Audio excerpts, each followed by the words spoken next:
Salah sahiji cara pikeun maluruh kamekaran sastra Sunda nyaeta ku nitenan sawatara periodisasi nu kiwari kapanggih. Periodisasi nu diajukeun ku R.I. Adiwijaya kabagi jadi 5 zaman nyaeta. Anu kahiji zaman Hindu, nu mana dina zaman ieu kabagi jadi 3 alam nyaeta alam Tarumanagara, alam Galuh, alam Pajajaran. Karya sastra anu gelar dina zaman Hindu nyaeta carita pantun, sisindiran, jeung dongeng. Anu kadua zaman Islam sabada pakuan Pajajaran runtag kira-kira taun 1579 Masehi. Dina ieu mangsa karya anu medal diantarana Kawih Gondang, Kawih Terebang, Jam-jami, Pupujian, Rudat, jeung Siloka. Anu katilu zaman Islam saenggeus kena pangaruh Mataram kira-kira dina abad ka-17. Harita hirup karya sastra wangun pupuh, wawacan, basa sandi, manggala sastra, pupujian, jangjawokan, rajah pamunah, jeung kakawen. Anu kaopat zaman beh dieu sanggeus kena ku pangaruh kulon. Anu kalima zaman kaayeunkeun sanggeus kena ku pangaruh peperangan. Periodisasi nu diajukeun ku M.A. Salmun. Anu kahiji zaman Hindu contona prasasti. Anu kadua zaman Galuh contona bertutulis Astana Gede. Anu katilu zaman Pajajaran anu kabagi jadi Pajajaran awal taun 1333 dugi ka 1511 Masehi. Pajajaran akhir taun 1511 dugi ka 1578 Masehi. Zaman nu kaopat nyaeta zaman Islam jeung Mataram. Zaman anu kalima nyaeta zaman baheula taun 1855 dugi ka 1808. Dina ieu mangsa salian ti ayana pangaruh Mataram teh ditambahan ku pangaruh Walanda. Cirina anu kahiji bahasa kabaheulaan jeung pacorok undak usuk basana. Anu kadua make kecap-kecap sigeukkeun urang Tunda caturkeun jeung saterusna. Anu katilu make basa janget atau pakeman. Anu kaopat manggala sastrana make sasadu. Anu kalima tungtung caritana make titi mangsa jeung tempat. Anu kagenep nyaritakeun heula nagarina, pancakakina, kaayaan jalmana, jeung saterusna. Anu katujuh caritana idealis. Anu kadalapan lalakonna teu wajar sakapeung ngandung siloka. Anu kasalapan rereana didaktis jeung dogmatis. Anu kasapuluh liris ngutamakeun kaendahan. Zaman anu kagenep nyaeta zaman sepuh. Cirina anu kahiji mageuhan tata bahasa. Anu kadua basa guru. Katilu aya keneh basa pakeman.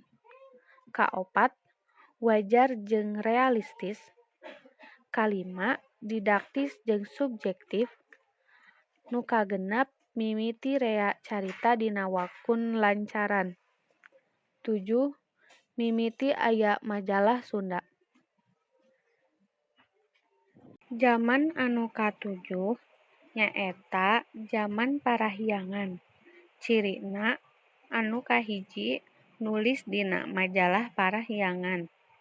Kadua, gayana campur antara klasik, janget, jeung modern teu miroses tata bahasa. Anu katilu, lain basa guru leuwih bebas. Anu kaopat, leuwih realistis batan didaktis geus mimiti aya carita wayang. Jaman anu kadalapan nyaeta jaman sabada Perang Dunia Kadua. Nyaeta kahiji meh lesot tina tata bahasa. Kadua leuwih loba pangaruh Barat contona sajak. Katilu undak usuk basana pacorok leuwih demokratis. Kaopat can aya buku nu diterbitkeun.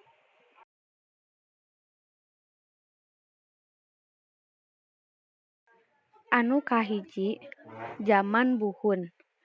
Karya sastrana lolobana anonim saperti carita pantun, fabel, jangjaokan, kawih, jeung sajabana. Anu kadua jaman kamari.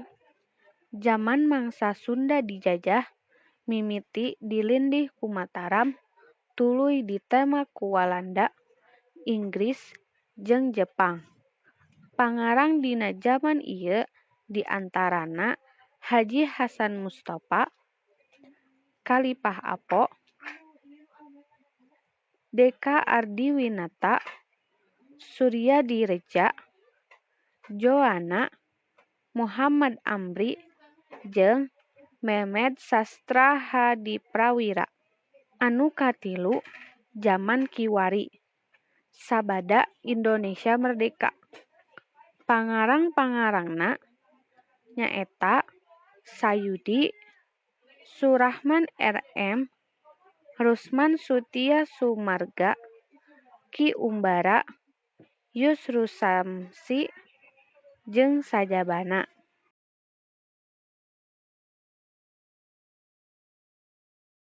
Mangsa kahiji taun 1600 Masehi. Salah sahiji alesan nu dipake pikeun nyieun mangsa ieu nyaeta ayana batu tulis dina aksara Pallawa make basa Sangsekerta. Sedengkeun karya sastrana anu kahiji carita pantun jeung dongeng. Kadua hasil sastra anu asalna tina sastra deungeun Kayaning Jayasena, Ramayana, Adiparwa, jeung saterusna. Katilu ajian jeung jangjaokan. Kaopat kakawihan. Kalima sawatara naskah nu judulna Carita Parahyangan, Carita Purnawijaya, Carita Ratu Pakuan ti Gunung Kumbang, jeung Lampah Tunggal Rasa Ngeunah Paduemna Bumi. Mangsa kadua taun 1600 dugi ka 1800 Masehi. Sastra nu aya harita sarua jeung sastra dina mangsa kahiji ditambah ku sastra nu aya patalina jeung Islam. Di antarana kahiji carita Waruga Guru, kadua Babad Galuh atawa cariyos wiwitan raja-raja di Pulo Jawa, katilu Sajarah Galuh bareng Galunggung, kaopat carita Nyi Lokatmala, kalima Kawih Gondang Asmaragama, kagenep Jajampean. Mangsa katilu taun 1800 dugi ka 1800. Dina mangsa ieu salian ti karya sastra samemehna gelar sawatara naskah jeung wawacan. Di antarana kahiji Sajarah Bogor, kadua Babad Galuh Imbanagara, katilu Babad Panjalu, kaopat Cariyos Prabu Siliwangi. Kalima, Sajarah Cikundul. Mangsa kaopat, dina mangsa ieu gelar sababaraha karya sastra di antarana kahiji roman, boh nu diterbitkeun ku Balai Pustaka, boh ku penerbit swasta Kayaning Dahlan Bekti jeung M.I. Prawirawinata. Kadua, sandiwara, Lenggang Kancana, Lutung Kasarung, Ciung Wanara, jeung Sesempalan Babad Cikundul. Anu katilu, wawacan. Kaopat, guguritan. Kalima, carita pondok. Mangsa kalima, taun 1845 dugi ka ayeuna.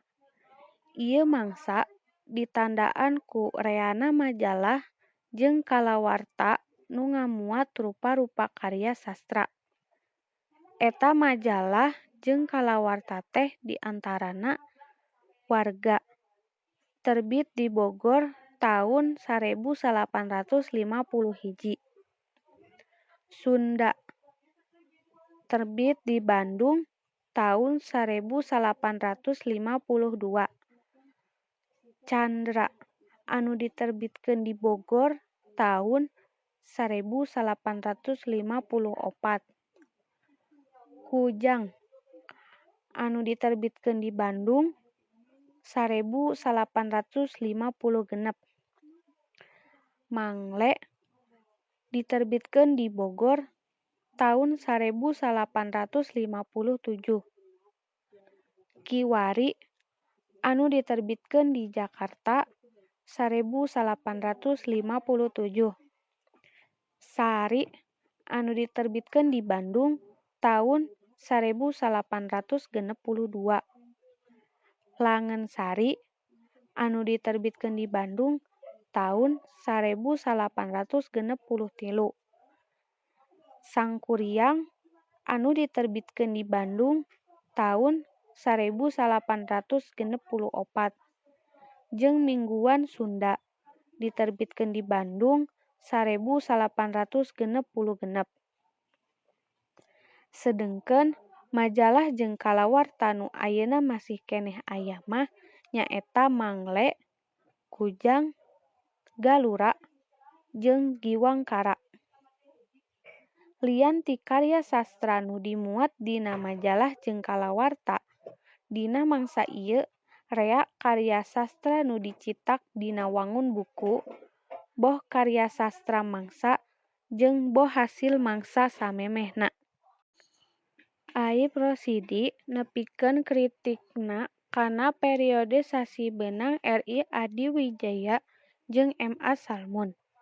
Periodisasi beunang R.I. Adiwijaya disebutkeun kahiji katalikung teuing ku babakan sajarah Sunda atau Indonesia. Kadua, teu boga konsep kasusastraan. Jeung katilu, contoh nu diajukeun teu pati nyumponan. Sedengkeun periodisasi beunang M.A. Salmun disebutkeun yen nu dijieun watesan mangsa teh ngan ukur tina kecap-kecap nu digunakeunana. Nu dipasualkeun ku Ajip teh nyaeta kahiji mana karyana, kadua saha pangarangna, katilu kumaha konsepsi atau papahaman masyarakat kana karya sastra, opat kumaha basa nu digunakeunana, lima kumaha warna karanganana, genep wangun karanganana nu kumaha. Periodisasi beunang Yusutiana mah teu dikritik ku Aib Rosidi teh. Aya sabaraha kamungkinan nu ngalantarankeunana. Di antarana periodisasi beunang Yusutiana mah dicetak dina wangun stensilan sarta teu pati nyebar. Jadi mungkin wae eta buku teh teu kabaca ku Aib Rosidi. Dina periodisasi Benang RI Adiwijaya jeung M.A. Salmun, kurangna conto teh bisa kaharti. Lantaran harita mah naskah Sanghyang Siksa Kandang Karesian jeung carita parahyangan can anggeus ditaluktik. Jadi can bisa dijadikeun sumber pikeun nangtukeun kamekaran sastra. Sabada naskah Sunda ditalungtik, kapanggih yen dina taun 1518 oge, boa ti samemehna keneh geus aya rupa-rupa karya sastra, utamana sastra lisan saperti carita pantun, carita wayang, mantra kawih, jeung dongeng. Dumasar kana kritikan nu ditepikeun ku Aip Rosidi pikeun maluruh luyu henteuna periodisasi nu geus aya, bisa ditilik tina karakterisasi pembabakanana, nyaeta kahiji karya sastra nu gelarna, kadua pangarangna, katilu taun gelarna, kaopat konsepsi atau papahaman masarakat kana hiji karya sastra, upamana wae dina hiji mangsa mah karangan wangun puisi anu dianggap hade teh jeung sabalikna. Kalima media nu digunakeunana, boh aksara, boh basana. Sastra ditepikeun dina media basa, ku kituna kamekaran basa teh gede pangaruhna kana kamekaran sastra. Ku kituna kamekaran sastra katiten tina kahiji basa nu digunakeunana tina basa lisan kana basa tinulis. Anu kadua tadina ngagunakeun basa Sunda buhun, ayeuna ngagunakeun basa Sunda modern. Katilu eusi sastra buhun kagulung dina wangun sejen, umpamana wae karya sastra nu disebut-sebut dina naskah carita parahyangan. Kaopat karakteristik sastrana tina simbolisme kana realisme. Kalima warna karanganana. Jeung kagenep teknologina tina basa lisan, tuluy ditulis dina wangun naskah. Sarta sabada aya mesin cetak, eta naskah teh loba diterbitkeun dina wangun buku cetak. Sakapeung aya oge tina wangun buku cetak ngalahirkeun bangun lisan. Contohna carita Dipati Ukur. Jadi tonggak ya, tonggak yang pertama Haji Hasan Mustafa, kemudian Muhammad Amri juga bisa masuk di situ. Kemudian yang tadi itu Mas Ayudi di bagian puisi. Nah yang sekarang yang bisa ditap sebagai pendobrak sebenarnya Kang Bodi Suwarna yang sekarang masih ada. Sebenarnya angkatannya angkatan 80-an, angkatan 80-an, 90, tapi sekarang masih berproses. Nah kalau ditelusuri sejarah awalnya bisa mulai sejak yang ini ya, ketika peradaban Hindu masuk ke Sunda sebenarnya. Kalau mau dilihat dari sastra Sundanya, bukan hanya sastra Sunda yang seperti sekarang, ketika